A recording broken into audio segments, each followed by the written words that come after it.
and YouTube channel Tangent Academy BGP। प्यारे बच्चों, मैंने पिछली क्लास में cos x से रिलेटेड एक एग्जाम्पल को भी दिया था।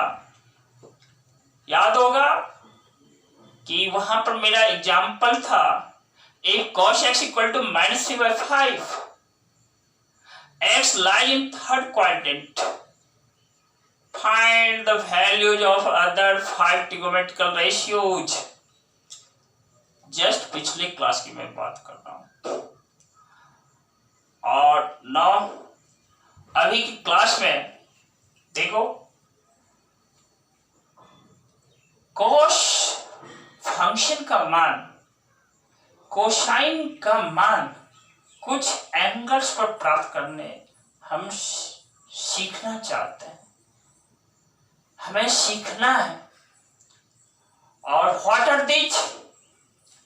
देखो दोस्त, जैसे cos 120 degree, cos 135 degree, cos 150 degree, cos 180 degree, cos 210 degree, cos 225 degree, cos 240 degree, cos 270 degree, cos 300 degree, cos 315 degree. ये बोर्ड पर मैंने लिख कर रखा है कि मुझे बच्चे को इसका वैल्यू निकालने के लिए सिखाना है। उसका मकसद ये रहा है, ये सिखाने के पीछे बच्चे छोटा छोटा वैल्यू निकालने में बराबर गलती कर दिया करते हैं। यह मेरा पास्ट एक्सपीरियंस कहता है। पहले का जो मेरा एक्सपीरियंस रहा है ना पढ़ाने के क्रम में, वह कहता है कि बच्चे इसका वैल्यू निकालने में गलती कर डालते हैं। आइए कोशिश करते हैं कि आज और अभी से आप गलती नहीं करेंगे। देखिए, मैंने एंगल को यहां पर डिग्री में ही रखा है हर जगह। देखिए आप कैसे इसका वैल्यू निकालेंगे। ये देखो, एक्स एक्सिस है, ये वाई एक्सिस है। दोस्त, इसका मान निकालने के लिए दो चीजें आपको याद रखनी है। फर्स्ट क्वाड्रेंट में ऑल पॉजिटिव होता है। सेकेंड क्वाड्रेंट में देखो, ये जो सेकेंड क्वाड्रेंट है इसमें हमारा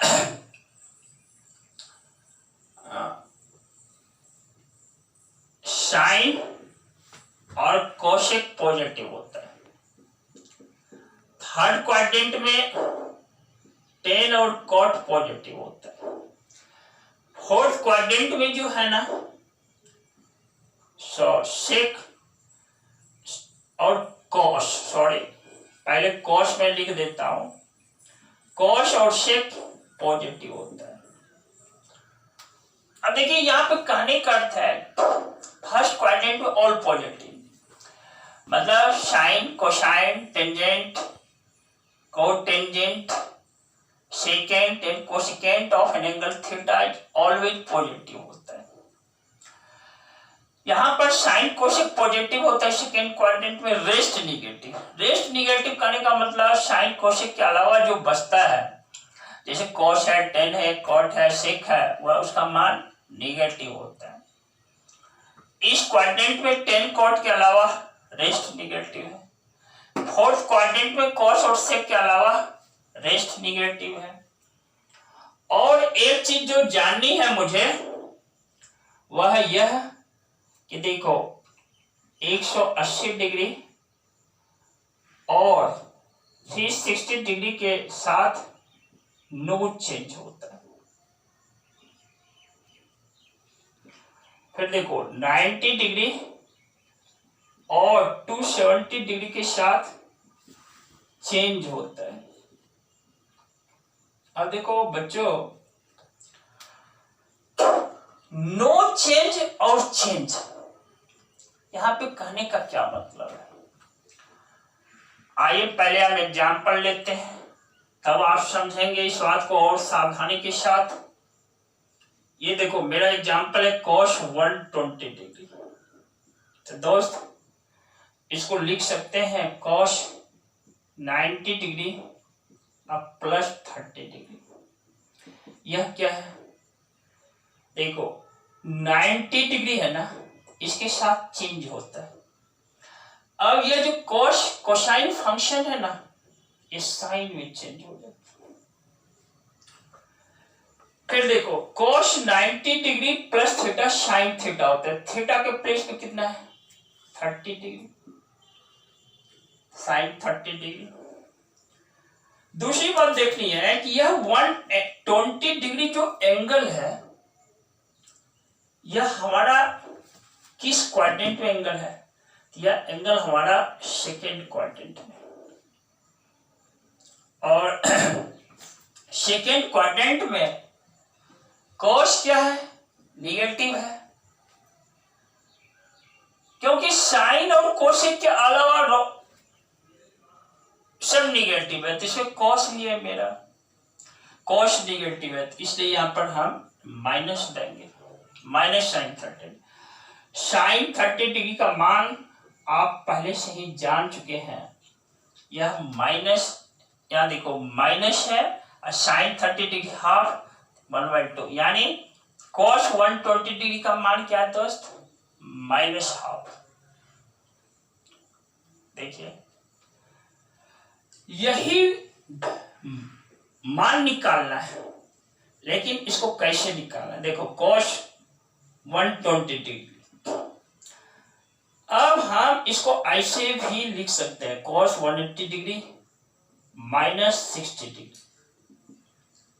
देख रहे हैं ना, cos 180 degree minus 60 degree it can be written as also, because 120 को हम ऐसे लिख सकते हैं।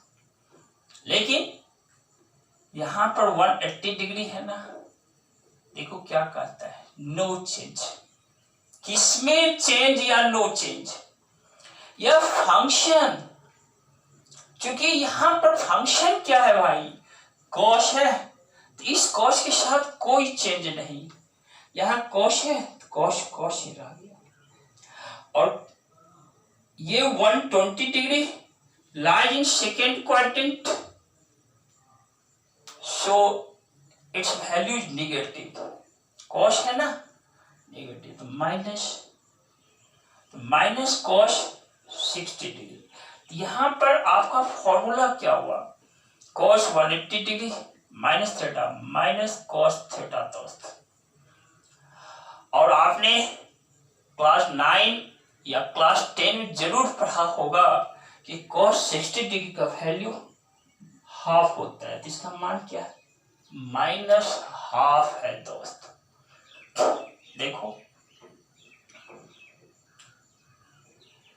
आप इसका मान cos 120 डिग्री का मान 90 डिग्री में 30 डिग्री आपने जोड़ करके निकाला, ऐड करके निकाला, वैल्यू तो माइनस हाफ है। या आप इसका मान 180 डिग्री में 60 डिग्री को सब्ट्रैक्ट करके निकाला, वैल्यू तो वही माइनस हाफ। वैल्यू तो बदलेगा नहीं दोस्त, तरीके अलग हो सकते हैं। तो चूंकि 120 डिग्री एंगल है, लाइज इन सेकेंड क्वाड्रेंट, तो आप हमेशा क्या करोगे, 90 में 30 जोड़ दो या 180 में 60 घटा दो। इन दो तरीकों से आप इसका वैल्यू निकाल लेते, आसानी से निकल जाता है। It is easier for you, यह आसान है आपके लिए। और देखिए याद भी कितनी रख रही है, 2-4 शब्द आपको याद रखने हैं। हमारे साथ साथ एक बार आप बोर्ड की ओर ध्यान डालें, कंसंट्रेट करके अपने दिमाग को रखें यहां पर और पढ़ें। First quadrant all positive, second quadrant sine cosec positive, third quadrant tan cot positive, fourth quadrant cos sec positive. एक बार और पढ़ ले बच्चों, first quadrant all positive, second quadrant sine cosec positive, third quadrant tan cot positive, fourth quadrant cos और sec positive होता है दोस्तों। अगली बात, इधर मेरी 2 उंगली पर ध्यान डालें, टुवर्ड्स राइट साइड जो बोर्ड पर रखा हुआ है, 180 डिग्री और 360 डिग्री नो चेंज, 90 डिग्री और 270 डिग्री चेंज। आपने देखा चेंज या नो चेंज का क्या मीनिंग होता है दोस्त, अब यह भी समझ जाओ। यदि आपने 120 डिग्री का जैसे यहां मान निकाला है, तो आपने 90 डिग्री के साथ 30 डिग्री को ऐड किया है, तो 90 डिग्री के साथ 30 डिग्री को ऐड किया है। देखो कॉस चेंज कर गया साइन में, कोसाइन जो फंक्शन होता है ना वह साइन में चेंज कर जाता है, साइन निकालना होता है कॉस में चेंज करता है, टेन कॉट में, कॉट टेन में चेंज करता है, सेक कोसेक में चेंज करता है, कोसेक सेक में चेंज करता है।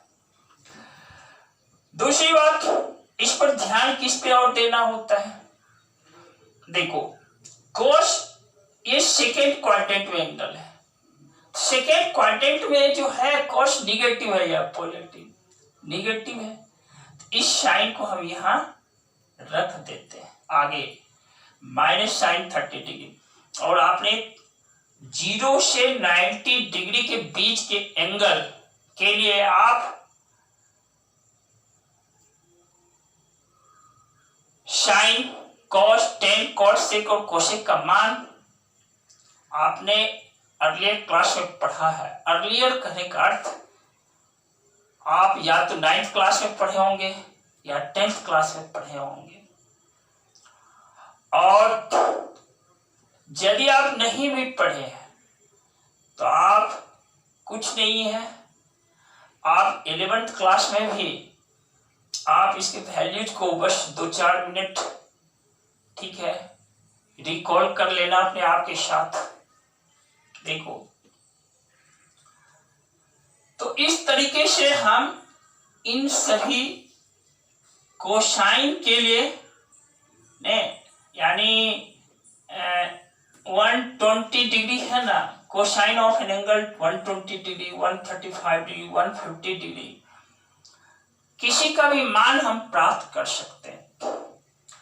आपको कोई एक और मैं समझाने का प्रयास करता हूं इन सबों में से, जैसे देखिए 135 डिग्री है ना, आप 90 डिग्री प्लस 45 डिग्री भी लिख सकते हैं, या 180 डिग्री माइनस 45 डिग्री भी कर सकते हैं।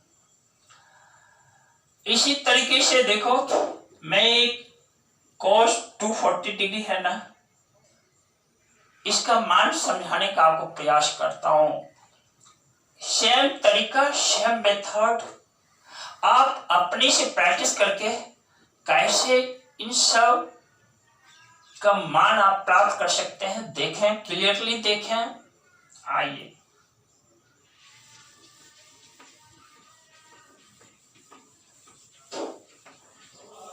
देखिए cos 240 डिग्री है, देखिए इसको हम लिख सकते हैं cos 180 डिग्री प्लस 60 डिग्री। देखो दोस्त, सबसे पहले सोचना है कि फंक्शन cos है, cosine of an angle 240 degree. दूसरी बात सोचनी है 240 डिग्री किस क्वाड्रेंट में है, थर्ड क्वाड्रेंट में। तो cos जो होता है इस थर्ड क्वाड्रेंट में निगेटिव होता है दोस्त, तो यहां माइनस डाल दिया। दूसरा सोचना है 240 डिग्री को मैंने कैसे ब्रेक किया है, 180 डिग्री के साथ।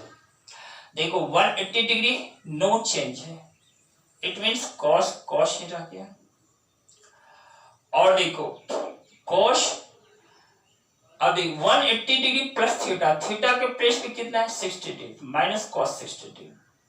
cos 60 डिग्री का मान क्या पढ़े हो आप, half, that is minus half दोस्त। क्या पढ़े हो, माइनस, यहां पर मान माइनस हाफ हो गया। फिर देखो cos 240 डिग्री, आप इसका मान ऐसे भी प्राप्त कर सकते हो। cos 270 डिग्री में 30 डिग्री सब्ट्रैक्ट कर दिया, देखो cos 240 डिग्री निगेटिव होगा क्योंकि 240 degree lie in third quadrant. अब देखो cos 270 डिग्री माइनस 30, 270 डिग्री के साथ क्या है यहाँ देखो चेंज है दोस्त। cos किसमें चेंज करेगा, साइन में, माइनस साइन, थीटा क्या है 30 डिग्री। अब आपने पढ़ा है साइन 30 डिग्री क्या है, half, that is minus half. देखो दोस्त आपने cos 240 डिग्री का मान 180 के साथ जोड़ करके निकाला, ऐड करके निकाला, या 270 के साथ सब्ट्रैक्ट करके निकाला। Value remains unchanged, value doesn't change, value नहीं बदलेगा दोस्त, कभी कंफ्यूज मत करना अपने आप को। हाँ तरीके देखो, या तो ऐसे फाइंड करना या तो ऐसे फाइंड करना, और इन बातों को समझ करके आप सारे जो क्वेश्चंस रखे हुए हैं बोर्ड पर उसका मान प्राप्त कर सकते हैं। थोड़ा सा प्रैक्टिस कर लेना, और थोड़ा सा प्रैक्टिस आपको अच्छा बना देगा। और ये सब मैंने पिछले क्लास में बतलाया ही, cos जो फंक्शन है उसका पीरियड 2π होता है, और इसी तरीके से अब इसका मान 2π यानी 360 डिग्री के बाद 720 डिग्री के लिए रिपीट करता है अपना मान, फिर 720 से 1080 डिग्री के लिए उसका वैल्यू रिपीट करता है। आपको बोला था कि पीरियोडिक फंक्शन जो होता है वह after an interval, fixed interval के बाद अपने मान को रिपीट करता है दोस्त। तो इस तरीके से इन सभी प्रॉब्लम्स का मान आप फाइंड कर सकते हैं। अगले क्लास में फिर मिलेंगे, बहुत कुछ बोलने के लिए है, बहुत कुछ आपको समझाने के लिए है। और दोस्त आप एनर्जेटिक बने रहना, घबराना नहीं। और मैं इस क्लास को यहीं पे स्टॉप करता हूँ, आप प्रैक्टिस करके आना, ठीक है। How will you find the values of the cosine of angle, यानी किसी एंगल के लिए कॉस का मान क्या होता है। तो इस सब प्रॉब्लम्स के लिए प्रॉब्लम्स को आप सॉल्व करना, प्रैक्टिस करना, आप अपने आप को बढ़ाते रहना, रुकना नहीं। और इस तरीके से मैं अपनी वाणी को स्टॉप कर देता हूँ। स्टॉप करने से पहले आपको बोल देता हूँ, मेरे वीडियो को यदि सब्सक्राइब नहीं किया हो सब्सक्राइब कर देना, और क्या बेल नोटिफिकेशन जरूर दबाना ताकि रिलेटेड वीडियोज आपको मिलते रहे। Thanks to you.